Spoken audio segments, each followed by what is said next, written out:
DND Moringa.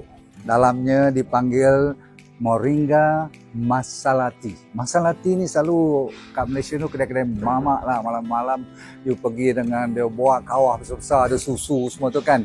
Bukan salah, tetapi ada yang lebih baik kita buat secara natural, rasa dia dengan aromanya, dengan herbalnya first class. Sebab dalamnya kita dah masukkan moringa, kita masuk tea, black tea yang terbaik tu, lepas tu ada clove, cengkeh. Ada apa lagi yang dipanggil ginger. Lepas ginger ada yang panggil cinnamon, kayu manis tu kan. Lepas tu ada satu lagi dinamakan biji pelaga, buah pelaga. Antara yang terbaik lah kan. Tak ada gula langsung, tak ada susu langsung.